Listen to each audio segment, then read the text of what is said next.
Bom dia, meus irmãos. Cumprimento a todos com a paz do nosso Senhor e Salvador Jesus Cristo.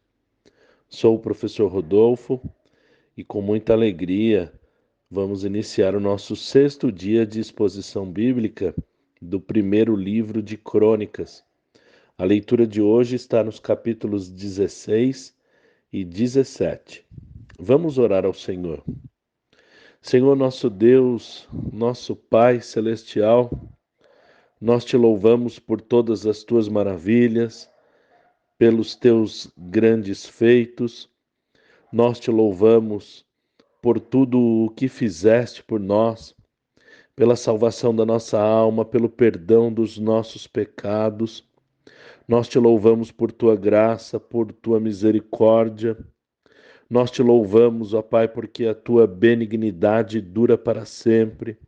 A tua misericórdia de geração em geração se renova, Senhor. A tua bondade não se pode contar, ó Deus. Nós te louvamos porque o Senhor é Deus grande, Deus tremendo, misericordioso. E por tua graça o Senhor tem nos salvado, o Senhor tem nos abençoado, ó Deus. Por isso nós te agradecemos. Nós te louvamos, exaltamos, bendizemos o teu nome por todas estas bênçãos. E agora, Senhor, diante da tua palavra, suplicamos o teu auxílio, imploramos pela ajuda do teu Espírito Santo, Senhor. Abre, Senhor, o nosso entendimento, ajuda-nos, ó Deus, a compreender a tua palavra, a não só entender, Senhor, mas faze-nos, ó Deus, praticantes da tua palavra. Faze-nos, ó Deus, obedientes e submissos às tuas leis, os teus desígnios, os teus decretos e aos teus mandamentos, porque a tua lei e o teu mandamento é bom. A tua vontade, além de soberana, é santa, perfeita e agradável. Nos ajuda, Senhor, a entendê-lo e a obedecê-lo, para a glória do teu nome, em nome do nosso Senhor e Salvador Jesus Cristo. Capítulo 16. A arca de Deus chega ao lugar que Davi preparou. Houve uma grande festa. Todo Israel comeu e bebeu em comemoração à chegada da arca. A aliança de Deus agora está ligada com a realeza em Sião, lugar que o Senhor escolheu para seu repouso. Davi abençoou o povo em nome do Senhor e ordenou o restante das ofertas, designando alguns levitas para assumirem a função de músicos. Asaf e seus homens, Zacarias, Jeiel, Semiramote, Matitias, Eliabe, Benaia, Obed-edom, tocando liras, harpas e símbolos. Os sacerdotes constantemente tocando trombetas diante da arca do Senhor. E Asaf recebe de Davi um salmo para louvar ao Senhor. Esse ficou registrado na palavra que nós lemos e nós vamos comentar algumas questões a respeito desse salmo cantado por Asaf. Ele parece ter sido compilado de outros salmos de Davi, com variações muito pequenas. Parece ter sido tirado do Salmo 105, do Salmo 96, do início do Salmo 106, do Salmo 107, do Salmo 118, do Salmo 136 e dos versos 47 e 48 do Salmo de número 106. Vamos destacar também alguns assuntos abordados nesse salmo que Davi entregou para Asaf. Esse salmo fala dos prodígios do eterno Deus, fala das suas maravilhas, das suas obras e dos seus juízos. O povo de Deus, os filhos de Abraão, Isaque e Jacó, a sua semente e a assembleia dos escolhidos, é convidado ou são convidados a se lembrar dessas maravilhas e desses sinais realizados pelo Senhor, e os seus juízos estão em toda a terra. Israel é convidado a se lembrar das promessas condicionais dadas por intermédio de Moisés e da aliança incondicional com Abraão, aliança eterna para dar à sua descendência a terra prometida.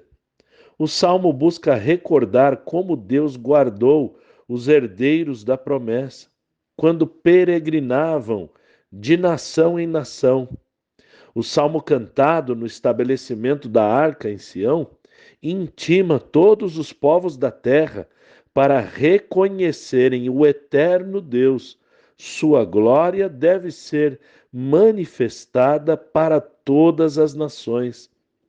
O cântico apresentado a Deus expressa a alegria de Israel perante o Senhor e o cumprimento da aliança feita com seus antepassados.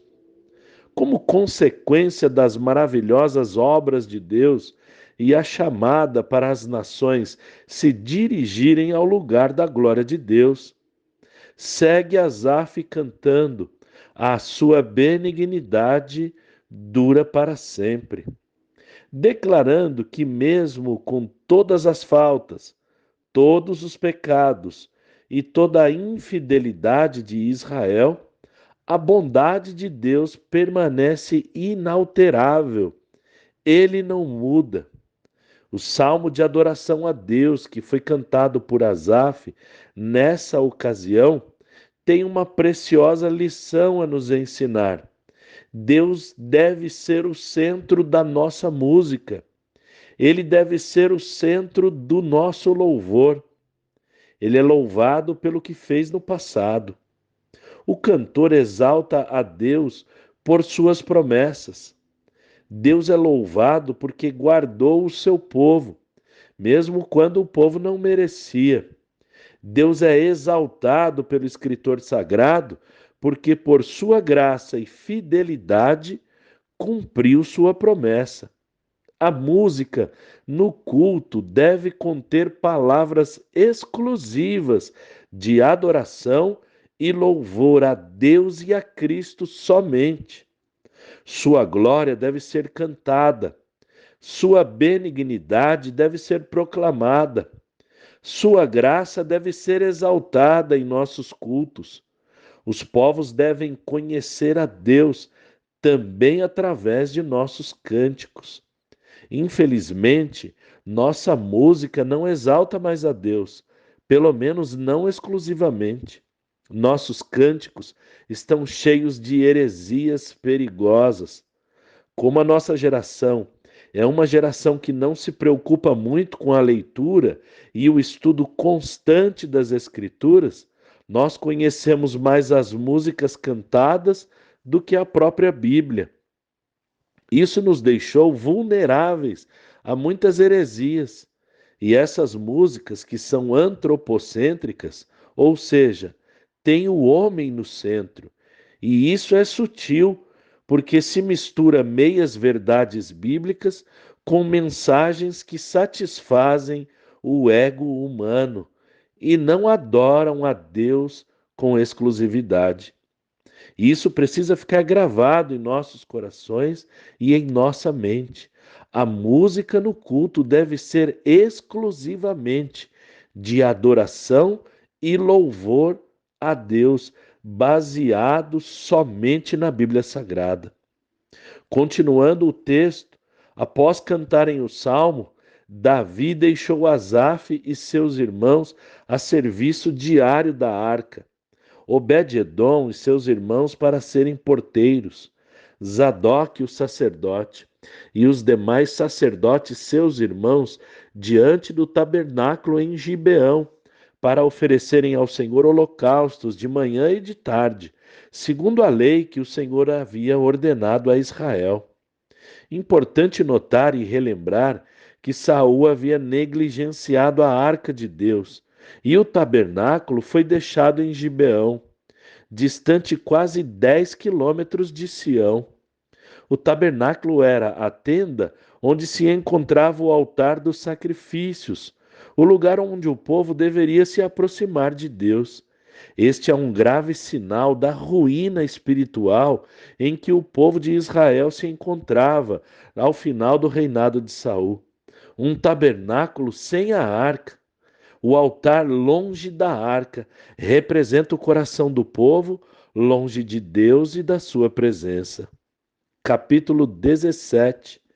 Davi chama ao profeta Natã para expressar seu pensamento a respeito de onde ele morava e de onde ficava a arca da aliança.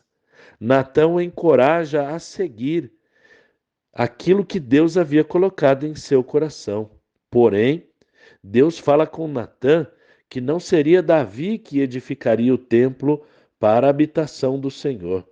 Deus prossegue falando com o profeta que desde quando Deus tirou o povo do Egito, ele não habitou em nenhum templo, andou de tenda em tenda, de tabernáculo em tabernáculo, peregrinando por onde o povo peregrinou. Deus faz uma pergunta: em todo esse tempo, por acaso ele falou alguma vez para que se construísse um templo de cedro para ele? Templo de cedro quer dizer um templo suntuoso, belíssimo, com materiais nobres, como era o cedro que vinha do Líbano. Deus manda dizer a Davi que o tirou do trabalho de pastor de ovelhas para fazê-lo príncipe sobre Israel. Deus sempre esteve com Davi e eliminou todos os inimigos diante dele e fez o nome de Davi ser grande e conhecido. O Senhor promete a Davi, através de Natã, que estabelecerá um lugar de descanso para o povo de Israel. Deus promete abater o restante dos inimigos de Davi e promete edificar uma casa para o Senhor.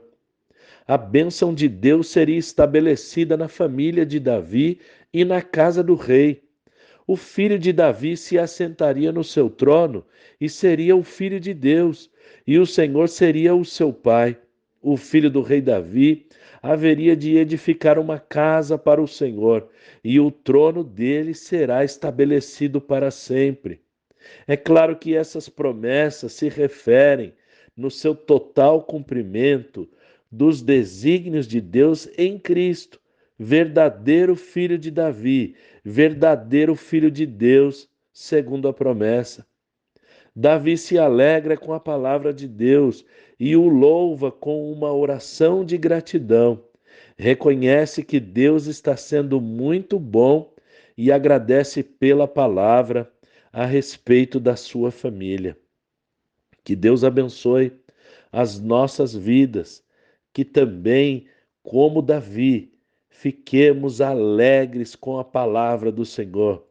Devemos nos alegrar e nos regozijar com todas as promessas que Deus tem para as nossas vidas e para as nossas famílias. Que nós possamos louvar, adorar e oferecer a Deus uma oração de gratidão por tudo quanto o Senhor tem feito por nós e por tudo quanto Ele ainda fará. Louvado seja o Deus de Davi, louvado seja o Deus e Pai do nosso Senhor e Salvador Jesus Cristo, louvado seja o nosso grande Deus.